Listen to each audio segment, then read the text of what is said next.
প্রেম যমুনার ঘাটে গিয়েছিলাম প্রেম করতে, কিন্তু কোনো বয়ফ্রেন্ড নিয়ে না, পরিবারের সাথে গিয়েছিলাম। হ্যালো এভরিওয়ান, আসসালামু আলাইকুম। কেমন আছেন আপনারা সবাই? আলহামদুলিল্লাহ, আমিও ভালো আছি। বগুড়া আসার পর থেকে শুধু ঘুরে ঘুরে বেড়াচ্ছি। ঠিক তেমনি আজকে আমরা যাচ্ছি সারিয়াকান্দিতে, যেটা প্রেম যমুনার ঘাট নামে অনেক পরিচিত। আজকে প্রচন্ড পরিমাণের গরম হয়েছে, তো কি হয়েছে, ঘোরাঘুরি একদমই মিস করা যাবে না, ঘুরতে তো হবেই। এই প্রচন্ড গরমেও সেজেগুজে বেরিয়ে পড়লাম সারিয়াকান্দির উদ্দেশ্যে। আমরা আজকে 5 জন মিলে যাচ্ছি, তাই আন্টিদেরকে সিএনজিতে দিয়ে আমি আর আমার বোন মামার সাথে বাইকে যাচ্ছি। বাইকে উঠতে উঠতে যাচ্ছিলাম, তাই নিজেকে দেখার জন্য একটু ক্যামেরাটা বাইর করছিলাম। ও মা, দেখি নিজেকে কেমন পেতনি পেতনি লাগছে। যাই হোক, ইগনোর মাই ফেস। আমি যাচ্ছিলাম আর ভাবছিলাম এতগুলা রেল লাইন পার করলাম, অথচ একটাও ট্রেন দেখতে পেলাম না। ও মা, আমার মনের কথা শুনে দেখি ট্রেন মামাও চলে আসছে আমার সাথে দেখা করতে। প্রথমে আমি বুঝতেই পারিনি কেন এখানে সবাই দাঁড়িয়ে আছে, পরে দেখলাম ট্রেন যাচ্ছে, এই জন্য ট্রেন মামারও একটু ভিডিও করে নিলাম। তো এই তো 7 রাস্তা 13-20 পার করে চলে আসলাম যমুনার ঘাটে। যেদিকেই তাকাচ্ছি সেদিকেই শুধু বড় বড় নৌকা দেখা পাচ্ছি।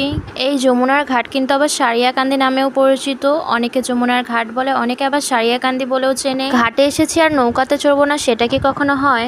তাই আমরা একটা নৌকা নিয়ে নিলাম। এখন ওই নৌকাতে চড়ে এক পার থেকে নদীর আরেক পারে যাব।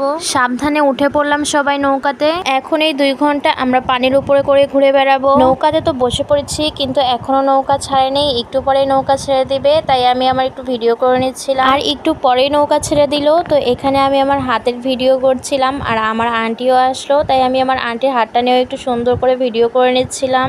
যেদিকে তাকাচ্ছি সেদিকেই শুধু পানি আর পানি দেখা পাচ্ছি। আসলে কত সুন্দর আল্লাহর সৃষ্টি, তাই না? যেন আকাশ আর নদী মিশে গেছে শেষ প্রান্তে। চারপাশটা দেখতে এত সুন্দর লাগছে, মাশাআল্লাহ। এই সুন্দর নদী উপভোগ করতে করতে আমরা এক প্রান্ত থেকে নদীর আরেক প্রান্তে চলে আসলাম। এইখানে মাঝখানে চর পড়েছে আর 2 পাশে নদী। এই জায়গাটা আরো অনেক বেশি সুন্দর। আর আমরা হেঁটে হেঁটে যাচ্ছিলাম পানির কাছে একটু পা ভেজানোর জন্য। এতক্ষণ তো নৌকাতে করে ঘুরে বেড়ালাম, কিন্তু পা ভেজাতে পারিনি, তাই এই চরে এসে নদীতে পা ভেজাচ্ছি। আর এখানে পানির অনেক সুন্দর ঢেউ আসছিল, তাই ভাবলাম লাভ আর্ট করে নিজের নামের প্রথম অক্ষরটা লেখা যাক। কি করব, আমার তো আর বিএফ নেই যে বিএফ এর নামের প্রথম অক্ষর লিখবো। যাই হোক, এখন চলে যাচ্ছিলাম নদীর মধ্যে একটা সুন্দর ছবি তোলার জন্য। একটা সুন্দর ছবি তুলতে গেলে কত কষ্ট করতে হয়।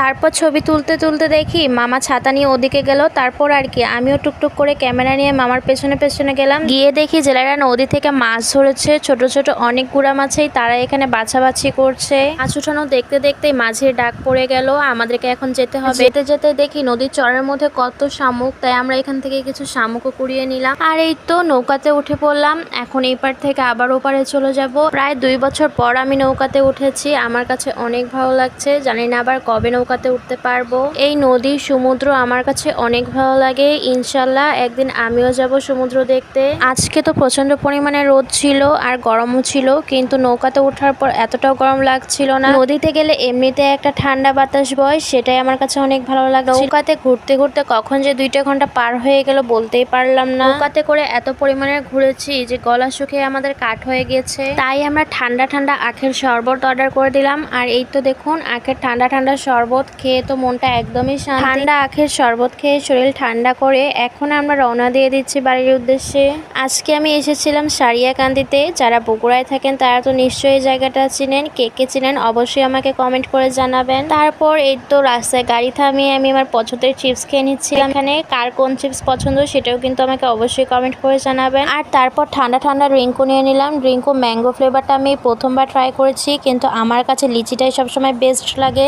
আমার সুন্দর চেহারাটা দেখার জন্য আমি এখানে ক্যামেরা বের করেছিলাম, কিন্তু আমার বোনের হিজাবের অত্যাচারে আমাকে তো আর দেখাই যাচ্ছিল না। তার অত্যাচারে আমি আমার ভিডিও করাই বাদ দিলাম। বগুড়া শহরে কদিন থেকে ভালোই ঘোরাঘুরি করছি, আর সব ব্লগগুলোই আপনাদের সাথে শেয়ার করছি আমার 2টা পেজে। আমার ভিডিওগুলো আপনাদের কাছে কেমন লাগে সেটা অবশ্যই আমাকে কমেন্ট করে জানাবেন। আরো সুন্দর সুন্দর ভিডিও পেতে হলে আমার পেজে ফলো করে দিন। তো আজকে এই পর্যন্ত, আল্লাহ হাফেজ।